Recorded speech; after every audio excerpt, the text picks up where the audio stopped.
Hello guys, welcome to my channel. Guys, video end तक देखें। अगर आपको वीडियो अच्छी लगे तो लाइक करें एंड मेरे चैनल को सब्सक्राइब करें। तो गाइस, आज मैं आपको एक ऐसी महिला से मिलाने वाली हूँ जिसे शायद आप जानते होंगे, जो कि अपने जीवन में बहुत ही बहादुर है। चलिए गाइस, वीडियो स्टार्ट करते हैं। ओके। इस महिला की कहानी जानकर आप दंग रह जाएंगे। जन्म से ही उनके दोनों हाथ नहीं हैं, लेकिन यह महिला कुछ ऐसे कारनामे करती है जिसे हाथ होने के बावजूद अच्छे लोग भी नहीं कर पाते हैं। जेसिका कॉक्स बिना हाथों के जन्मी, लेकिन उन्होंने इसे अपनी कमजोरी बनाने के बजाय ताकत बनाई। आज वो एक मार्शल आर्ट एक्सपर्ट हैं। उन्होंने हवाई जहाज उड़ाने और गाड़ी चलाने में महारत हासिल की है। इतना ही नहीं, वे पियानो में भी कुशल हैं। जेसिका कॉक्स ने साइकोलॉजी में बैचलर डिग्री के साथ कम्युनिकेशन में 2005 में एरिज़ोना यूनिवर्सिटी से अपना ग्रेजुएशन पूरा किया है। 14 साल की उम्र तक कॉक्स ने कभी भी मानव निर्मित नकली हाथों का उपयोग नहीं किया। वह अपने पैरों को ही अपने हाथों की तरह उपयोग करती हैं। वह कभी खुद को दूसरों से कम नहीं समझती थी, बल्कि वह वो सब कुछ कर सकती हैं जो हाथ होकर दूसरे इंसान करते हैं। जैसे कि वह कार चलाती हैं, बल्कि उनके पास ड्राइविंग लाइसेंस भी है, और साथ ही वह कीबोर्ड पर 1 मिनट में 25 शब्द भी टाइप कर लेती हैं। इसके साथ ही वह एक सर्टिफाइड स्कूबा गोताखोर भी है। जेसिका कॉक्स का अविश्वसनीय करियर 2005 में पहली बार कॉक्स ने सिंगल इंजन वाला एयरप्लेन चलाया था। बाद में 3 महीनों के प्रशिक्षण के बाद कॉक्स को अपना पायलट सर्टिफिकेट 10 अक्टूबर 2008 में मिला और लाइट स्पोर्ट एयरक्राफ्ट को 10,000 फीट तक चलाने की इजाज़त उन्हें मिल गई। उन्होंने फ्लाइट का प्रशिक्षण स्कॉलरशिप से मिलने वाले पैसों से लिया और एक प्रोफेशनल पायलट की तरह वह अपने पैरों की सहायता से एयरप्लेन चलाने लगी थी। सन 1940 में इसरो 415-C इरक्योप ने कॉक्स की हालत को देखते हुए अपने प्लान में कुछ बदलाव करने की ठानी और अंततः उन्होंने एक ऐसे प्लेन की खोज की जिसे आसानी से एक पैर की सहायता से ही नियंत्रित किया जा सके।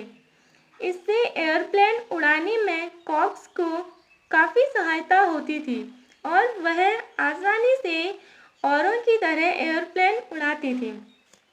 10 साल की उम्र से ही कॉक्स ने ताइक्वांडो कराटे के सामने एक आधुनिक कोरियाई मार्शल आर्ट का प्रशिक्षण अपने स्थानिक स्कूल सियरा विस्टा से लेना शुरू कर दिया था। 14 साल की उम्र में उन्होंने अपना पहला ब्लैक बेल्ट भी जीता। अपने प्रशिक्षण में कॉक्स ने काफ़ी नई तकनीकों को खोज निकाला, जैसे कि सामने वाले पर हाथों से प्रहार करने की बजाय वह पैरों से प्रहार करती थी। इसी के चलते ATA चैंपियनशिप में कॉक्स ने अपना दूसरा और तीसरा ब्लैक बेल्ट भी जीत लिया। सन 2014 में एरिज़ोना स्टेट चैंपियन का टाइटल भी उन्हें दिया गया था। खेल के दौरान देखा गया था कि कॉक्स ने कभी भी अपने आप को दूसरों के मुकाबले कम नहीं समझा। जेसिका कॉक्स एक प्रेरणादायक वक्ता भी हैं। 20 से ज़्यादा देशों में उन्होंने अपना प्रेरणादायक कहानियाँ बताई हैं और भाषण दिए हैं। जेसिका कॉक्स का जन्म बिना हाथों के हुआ था। डॉक्टर को भी उनके जन्म के समय पता नहीं था कि उनका जन्म ऐसे क्यों हुआ, लेकिन जेसिका ने कभी इसे अपनी कमजोरी नहीं माना। जेसिका ने अपने पैरों को अपना हार समझकर अपने लक्ष्य को हासिल करती गई और आज दुनिया भर के लोगों के साथ अपनी कहानी को बता रही हैं। 1983 में एरिज़ोना के सियरा विस्टा में जन्मी जेसिका ने पैरों की सहायता से अपनी ज़िंदगी को जीना सीखा। जन्म के बाद उनके मन में काफ़ी प्रश्न भी आए होंगे कि क्या वह दूसरे साधारण लोगों की तरह ज़िंदगी को जी पाएंगी। लेकिन जेसिका के पिता ने कहा था कि अपने जन्म को लेकर कभी भी जेसिका ने एक आंसू तक नहीं बहाया, बल्कि जेसिका को काफ़ी आत्मविश्वास था और इसके बाद अपने परिवार और माता पिता की सहायता से उन्होंने आत्मविश्वास और बढ़ा और जेसिका भी अपने पैरों को अपने हाथों की तरह इस्तेमाल करने लगी थी। बचपन में ही जेसिका ने डांस सीख लिया था और जब पहली बार परफॉर्मेंस करने की बारी आई तो उन्होंने पिछली कतार में परफॉर्मेंस करने की ठानी। लेकिन उनके शिक्षक के उन्हें कहा कि डांस में कोई पिछली कतार नहीं होती है, इसलिए दूसरे डांस के साथ जेसिका भी परफॉर्म करने लगी थी और जब उनकी परफॉर्मेंस खत्म हुई तो दर्शकों ने जेसिका के साहस और जज्बे को देखते हुए खड़े होकर उनका तालियों से स्वागत किया और 14 साल की उम्र में उनके लिए यह पल उनकी ज़िंदगी के कीमती पलों में से एक रहा होगा।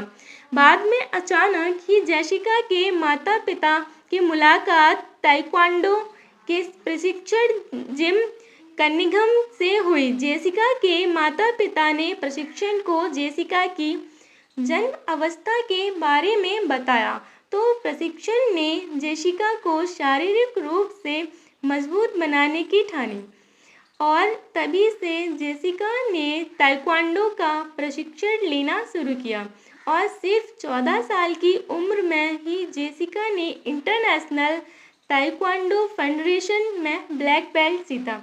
हाई स्कूल से ग्रेजुएशन होने के बाद जेसिका ने यूनिवर्सिटी ऑफ एरिज़ोना से साइकोलॉजी में बैचलर की डिग्री प्राप्त की। जब डिग्री के बारे में वह बोल रही थी तब उन्होंने खुलकर बताया कि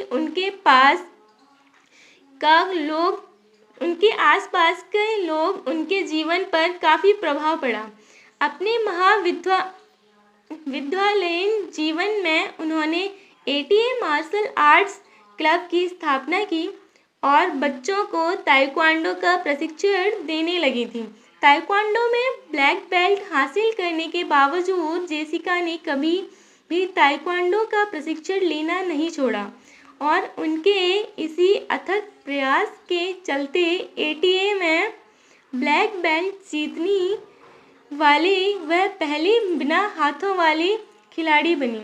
जेसिका कॉक्स को सबसे ज़्यादा मशक्क़त हवाई जहाज़ को कैसे उड़ाते हैं उसे सीखने में करनी पड़ी। इसके लिए उन्होंने 3 राज्य, 4 एरोप्लेन और 2 फ्लाइट इंस्ट्रक्टर से होकर गुजरना पड़ा और अंत में उनकी परिस्थिति को देखते हुए उनके लिए 1946 का 415C एयरक्राफ्ट एयरप्लेन सही साबित हुआ और इसी के साथ सिर्फ अपने पैरों की सहायता से एरोप्लेन चलाने वाली वह दुनिया की पहली महिला बनी और उन्होंने गिनीज वर्ल्ड रिकॉर्ड भी बना लिया। आज जेसिका एक प्रेरणादायक वक्ता की भूमिका निभा रही हैं। अपनी कहानी को लोगों तक पहुंचाने के लिए वह दुनिया भर में अलग अलग देशों की यात्रा कर रही हैं और लोगों को अपने प्रेरणादायक भाषणों से प्रेरित कर रही हैं।